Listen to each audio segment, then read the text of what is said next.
चलिए तो आज हम लोग शुरू करते हैं परिसंचरण तंत्र, जो कि कल होमवर्क में दिया हुआ था। तो आप बताइएगा, रक्त परिसंचरण की खोज कौन किया था? William Harvey. William Harvey. कितना ईस्वी में किया था? विलियम हार्वे हो जाएगा आपका 1628। 1628 ईस्वी में किया था। इसके अंतर्गत 4 भाग होते हैं। एक हृदय होता है, एक धमनी होता है, एक शिरा होता है, एक रुधिर होता है। आपको बताना है कि हृदय का भार लगभग कितना होता है? 300 ग्राम। और शरीर का सबसे व्यस्त अंग कौन सा है? हृदय हमेशा हृदय चलते रहता है। अब मनुष्य का हृदय कितना कोष्ठों का होता है? कितना चेम्बर? 4 कुष्ठीय होता है।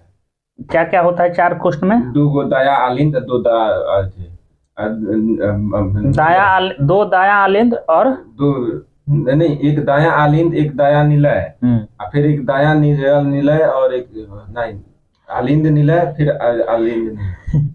दो दाया बाया आलिंद और दाया बाया निलय। निलय होता है, 4 होता है।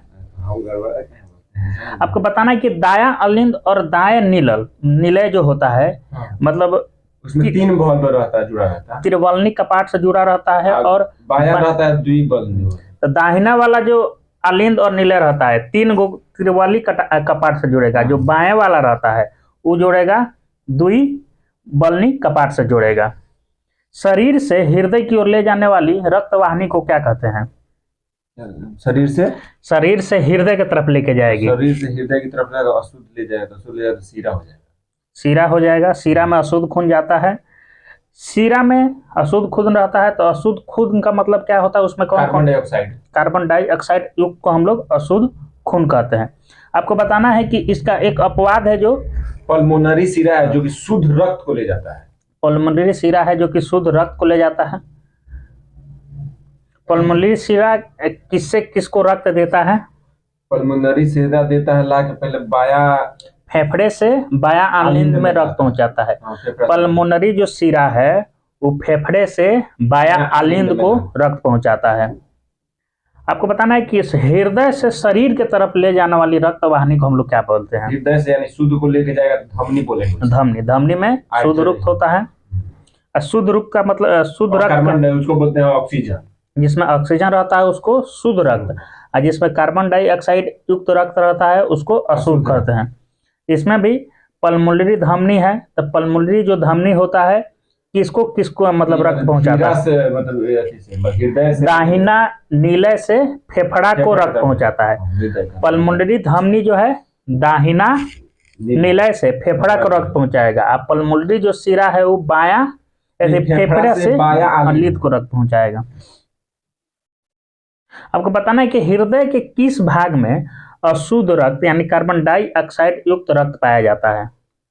किसमें? तो इसमें हमेशा दाहिने से हमेशा जुड़ता है, दाहिने भाग में, और फिर बाएं से निकलता है। दाहिने भाग में अशुद्ध रक्त पाया जाता है और दाहिने भाग में शुद्ध रक्त पाया जाता है।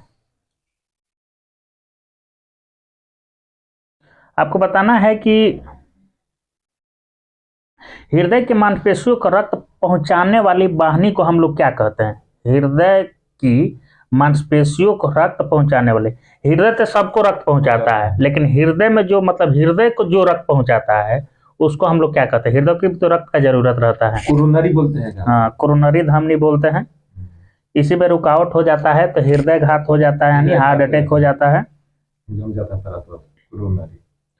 हृदय के संकुचन और शीतलन को हम लोग हृदय धड़कन कहते हैं। सामान्य अवस्था में मनुष्य का हृदय 1 मिनट में कितना बार धड़कता है?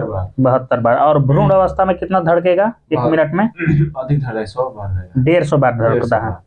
आपको बताना है कि एक धड़कन में लगभग कितना मिलीलीटर रक्त को पंप करता है? 10 मिलीलीटर। 70 मिलीलीटर। आपको बताना है कि हृदय की जो धड़कन तरंग होती है वो मतलब उसको प्रारंभ कौन करता है? हृदय की धड़कन जो स्पार्क करता है उसको प्रारंभ कौन करता है? तो साइनो ऑर्कुलर नोड, जिसको SAN कहते हैं, SAN कहते हैं, साइनो ऑरिकुलर नोड। सामान्य मनुष्य का रक्तदाब कितना होता है? 120/80 mmHg होता है। सिस्टोलिक होता है 120 और डायस्टोलिक होता है 80। रक्तदाब मापने वाले यंत्र का नाम बताइए, क्या है? स्फिग्मोमैनोमीटर। आपको बताना है कि हृदय की धड़कन को नियंत्रित करने वाला हार्मोन कौन है? हृदय की धड़कन जो है उसको नियंत्रित कौन सा हार्मोन करता है, कौन कौन सा? तो थायरोक्सिन करता है और एड्रेनालिन करता है। आपको बताना है कि हृदय की गति को मतलब कौन बढ़ाता है, अम्लीय बढ़ाता है या क्षारीय बढ़ाता है? ज्यादा अम्ल खा लें खट्टा चीज तब बढ़ जाता है। हाँ, हृदय की गति अगर अम्लीयता होगा तो हृदय की गति बढ़ जाएगी, अगर क्षारीयता होगा तो हृदय की गति कम हो जाएगी।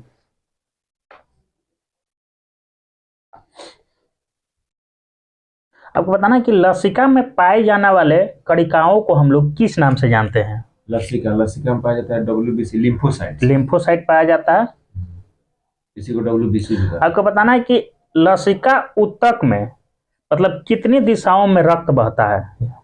लसिका ऊतक में तो केवल एक ही दिशाओं में इसमें रक्त बहता है लसिका में। ये एक्सेप्शन है, कम है।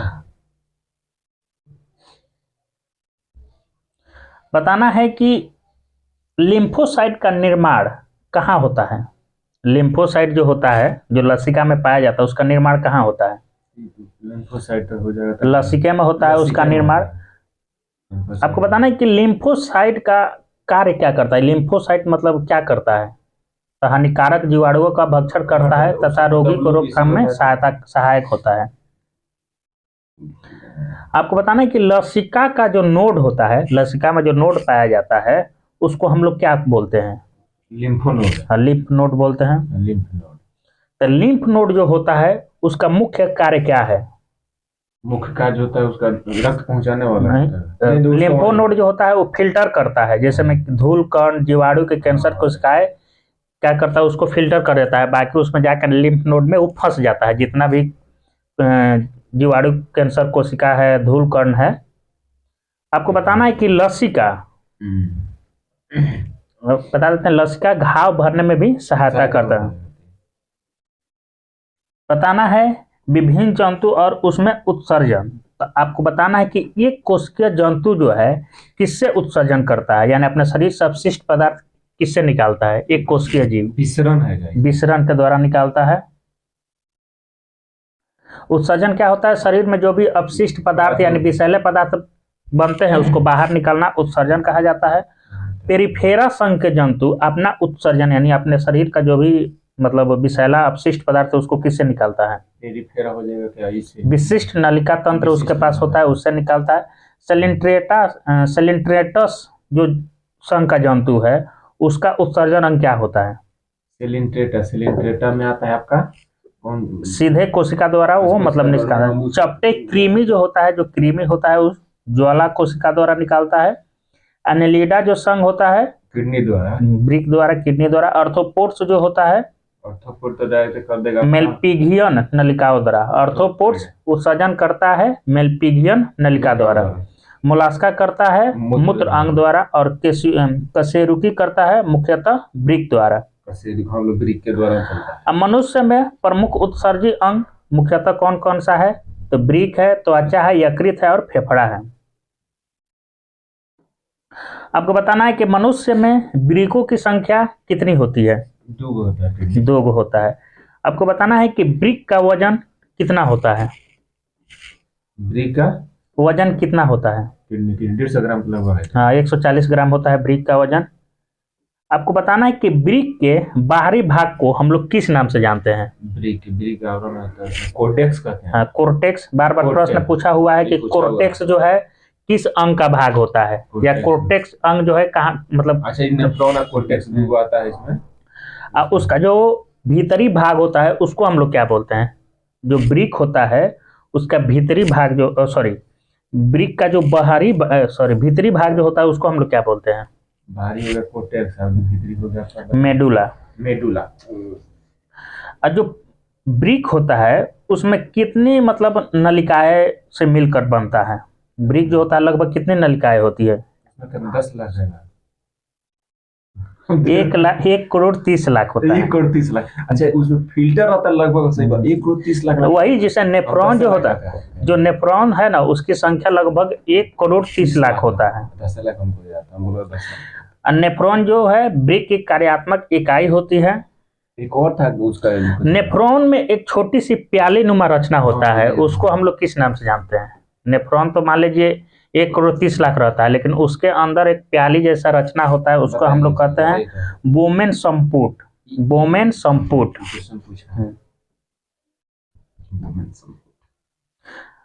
चौड़ी अभिवाही धमिका जो होती है, चौड़ी अभिवाही धमिका मतलब उसका कार्य क्या है?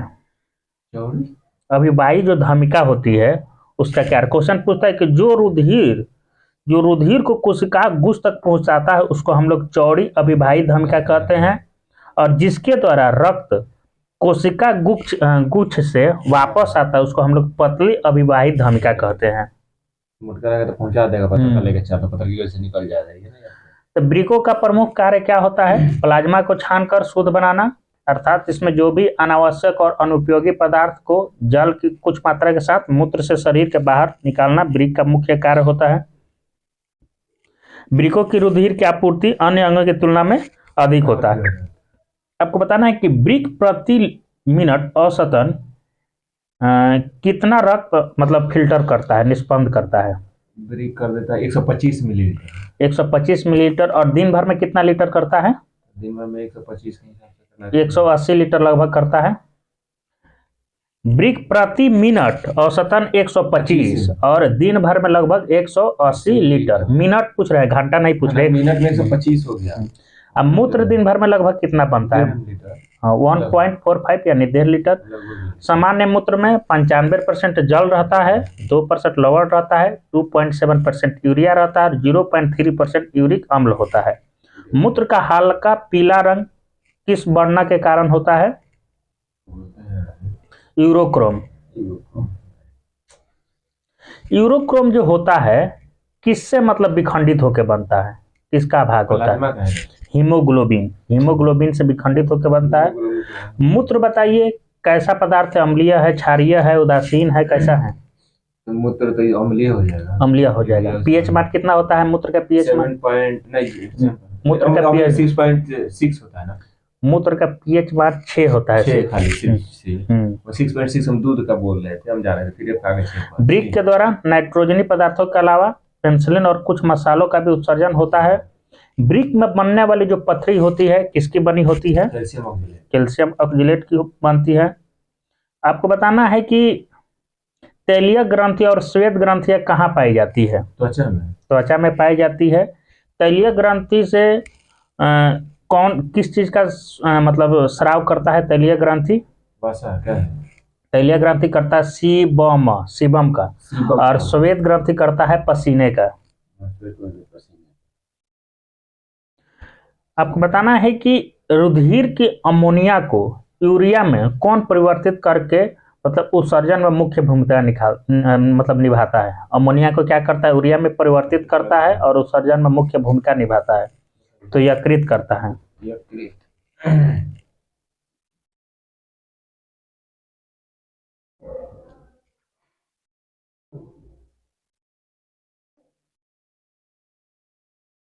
मनुष्य की तंत्रिका तंत्र कितने भागों में विभक्त किया गया है? तो 3 भाग में विभक्त किया गया है। केंद्रीय तंत्रिका तंत्र होता है, परिधीय तंत्रिका तंत्र होता है और स्वायत्त या स्वाधीन तंत्रिका तंत्र होता है। तो केंद्रीय तंत्रिका तंत्र में 2 चीज होता है, एगो मस्तिष्क होता है, एगो स्पाइनल कॉर्ड यानी मेरुरज्जु होता है। तो मनुष्य का मस्तिष्क जो अस्थियों के खोल में बंद है उसको हम लोग क्या बोलते हैं? उसको बोलते हैं क्रेनियम है। हाँ, क्रेनियम बोलते हैं, जो बाहरी आघातों से हमको बचाता है। मनुष्य के मस्तिष्क का वजन कितना होता है? 1400 ग्राम। 1400 ग्राम। स्मृति, इच्छा शक्ति, ऐच्छिक गतियां, ज्ञानवाणी, बुद्धिमत्ता एवं चिंतन का केंद्र कौन होता है? तो तंत्रिका तंत्र होगा, लेकिन मेडुला लगन है। सेरिब्रम करता है। सेरिब्रम जो होता है यह बुद्धिमत्ता, स्मृति जो भी हम याद करते हैं, इच्छा शक्ति, ऐच्छिक गतियां, ज्ञान बड़ी जो भी चिंतन करने के कार्य सेरिब्रम करता है। दर्द, ठंड, गर्म को पहचानने का कार्य कौन करता है? थैलेमस करता है। आपको बताना है कि पसीना, गुस्सा, खुशी आदि इसको नियंत्रण कौन करता है? Medulla oblongata hypothalamus. और मास्टर ग्रंथि मास्टर हाइपोथैलेमस करता है जिसमें नियंत्रण, प्यार, घृणा, भूख, प्यास, ताप, पसीना, गुस्सा, खुशी, इस सबको हाइपोथैलेमस नियंत्रित करता है। आपको बताना है कि मस्तिष्क का कौन सा भाग दृष्टि एवं श्रवण शक्ति मतलब पर नियंत्रण करता है? दृष्टि और श्रवण शक्ति मतलब देखने और सुनने का जो है उस पे कौन नियंत्रण करता है? मस्तिष्क का कौन सा भाग? कारापोरा है क्या? कारापोरा क्वाड्रिजेमिना। कारापोरा क्वाड्रिजेमिना दृष्टि और श्रवण शक्ति पर नियंत्रण करता है, कारापोरा और क्वाड्रिजेमिना।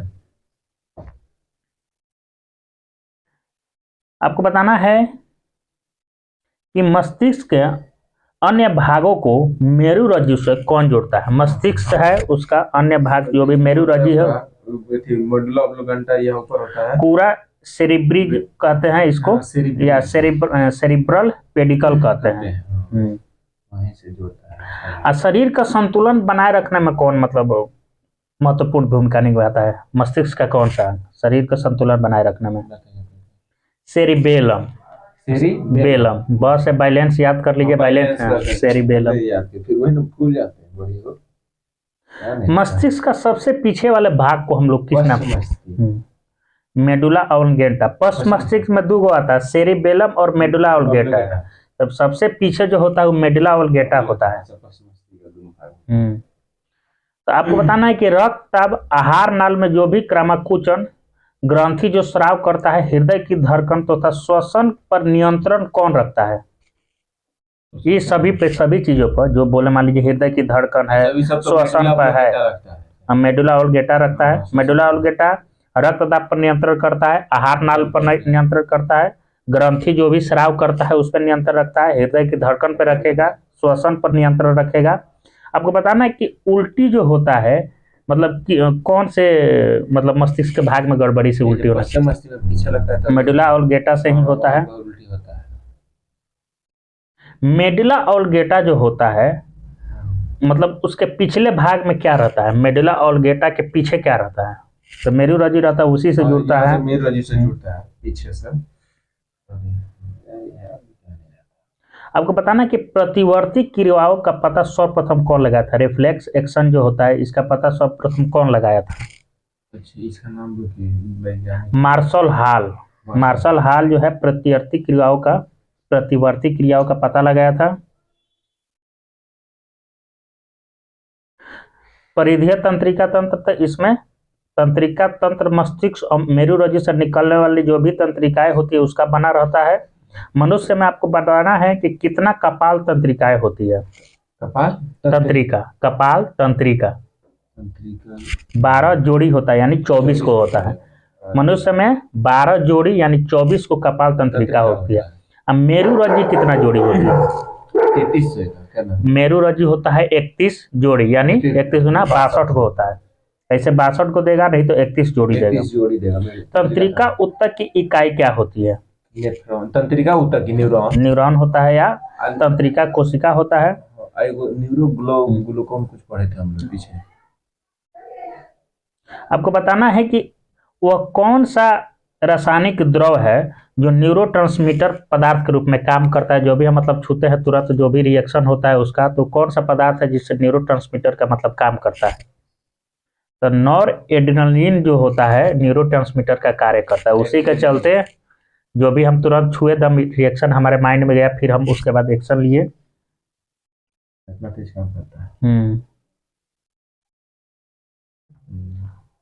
आपको बताना है कि स्वायत्त तंत्रिका की अवधारणा सबसे पहले कौन प्रस्तुत किया था? तो लैगली किया था 1931 ईस्वी में। स्वायत्त तंत्रिका का ही दो भाग होता है, एक अनुकंपी तंत्रिका होता है, एक परानुकंपी तंत्रिका तंत्र होता है। तो आपको बताना है कि मूत्राशय की पेशियों का विमोचन कौन करता है? अनुकंपी करता है या परानुकंपी करता है? अनुकंपी करता है। रक्तदाब को कौन बढ़ा देगा? अनुकंपी बढ़ा देगा या परानुकंपी बढ़ा देगा? रक्तदाब को बढ़ा देगा परानुकंपी। रक्तदाब मतलब जो भी, जैसे में भय है, पीड़ा है, क्रोध है, इसमें जो भी रिएक्शन होगा वो भी मतलब अनुकंपी। तो जैसे में हमको डर जैसे लगेगा तो रक्तदाब बढ़ जाएगा, यानी अनुकंपी में आ जाएगा। रक्तदाब कौन रहा है, अनुकंपी है? अनुकंपी बढ़ाएगा, जिसमें भय पीड़ा क्रोध का प्रभाव पड़ता है अनुकंपी पे ज्यादा। तो वही जैसे मैं मान लीजिए आंख की पुतली का फैलना, जैसे हमको डर लगता है आंख का पुतली फैल जाता है, तो पूछेगा कि आंख की पुतली का फैलना कौन सा है, तो अनुकंपी में आ जाएगा। आपको बोलेगा कि श्वसन दर तीव्र कौन कर देता है, तो इसमें भी डर लगता है तो श्वसन दर आदमी का बढ़ जाता है। अब सुख आराम मतलब जिसमें रहेगा वो परानुकंपी तंत्र का कार्य करता है। जैसे हम सुख आराम से नॉर्मल बैठे हैं, मान लीजिए नेत्र की पुतली का संकुचन मतलब परानुकंपी करेगा। लार के स्राव तथा अन्य पाचक रसों में वृद्धि करेगा परानुकंपी। लेकिन कमी किस में करेगा, जैसे हमको डर लगता है मुंह सूखने लगता है तो अनुकंपी में चल जाएगा। जितना डर वाला पीड़ा वाला क्रोध वाला चीज रहेगा वो अनुकंपी है। जो नॉर्मल वाला चीज रहेगा सुख आराम वाला वो परानुकंपी में जाएगा। आपको बताना है कि कंकाल तंत्र मतलब कितने प्रकार के होते हैं, कितने भागों में बांटा गया है कंकाल तंत्र को। एक होता है अक्षीय कंकाल, एक होता है उपांगीय कंकाल। खोपड़ी आपको मालूम है कहाँ उपस्थित रहता है, मनुष्य के सिर में। आपको बताना है कि मनुष्य का जो खोपड़ी होता है उसमें कितनी अस्थियां होती है। मनुष्य की खोपड़ी होती है उसमें टोटल 29 गो हड्डी होता है। मनुष्य के ऊपर खाली हम खोपड़ी की बात बोले नहीं तो वो यहाँ से वही हाँ पूरा सब खोपड़ी यहाँ से 29 अब आता है कि मनुष्य का मस्तिष्क जब पूछेगा तब उसमें आपको 8 गो बताना है। खोपड़ी दूसरा हो गया स्कल, मस्तिष्क पूछेगा उसमें 8 गो होता है।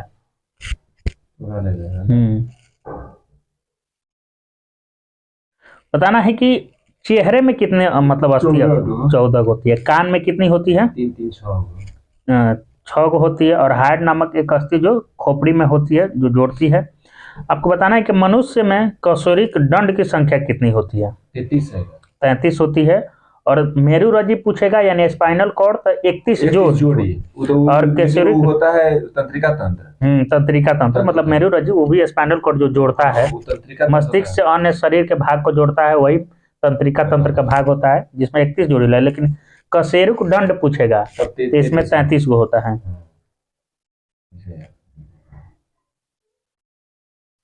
इसका जो पहला कशेरुक होता है मतलब सबसे जो ऊपर कशेरुक होता है ये जो मतलब उसको हम लोग किस नाम से जानते हैं।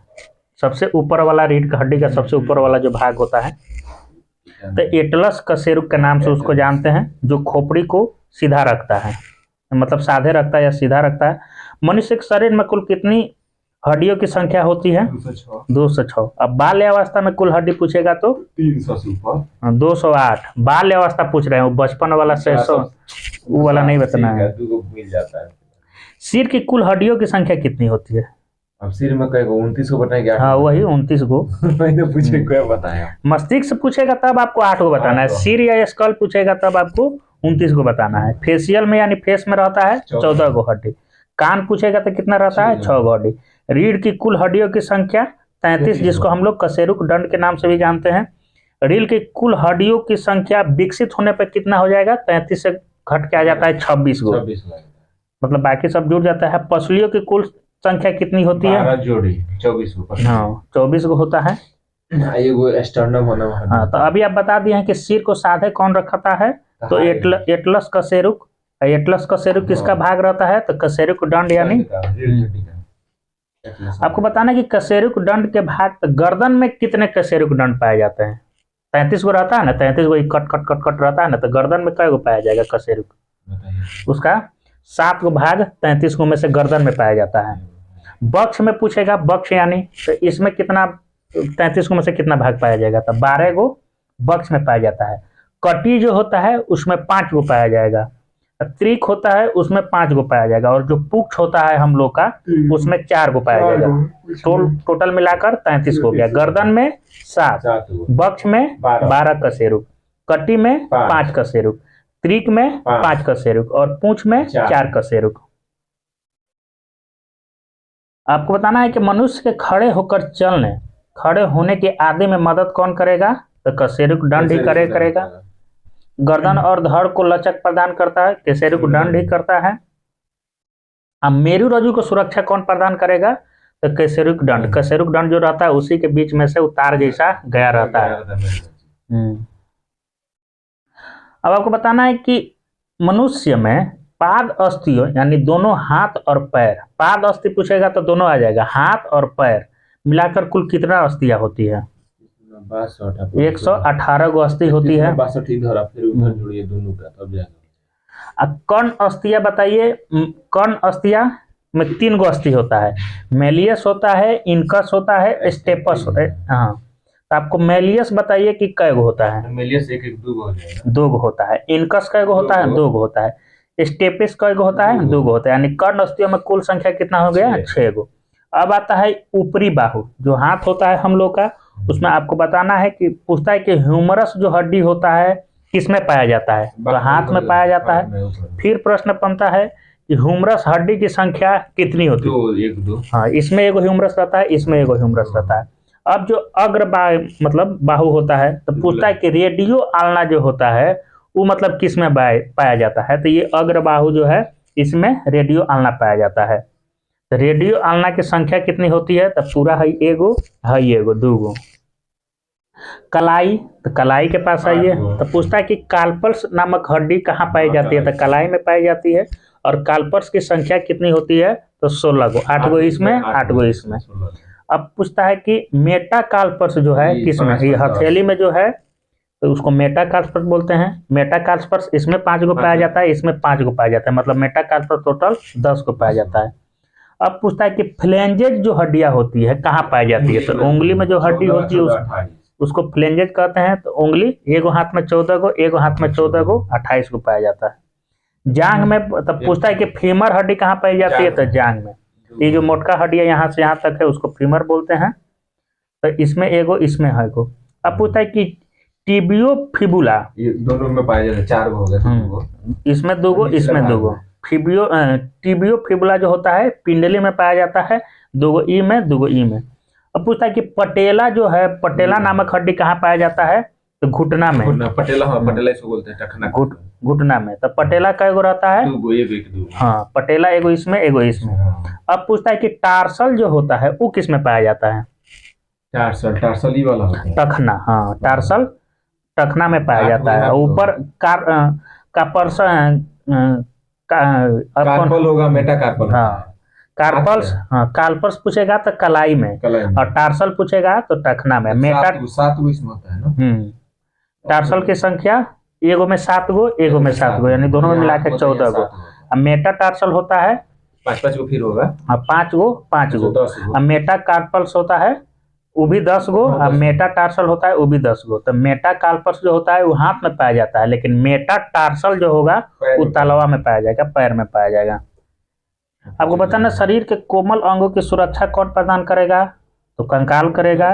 पेशियों की जुड़ने का आधार प्रदान कौन करेगा? तो कंकाल करेगा। शरीर को निश्चित आकार कौन देगा? तो कंकाल देगा।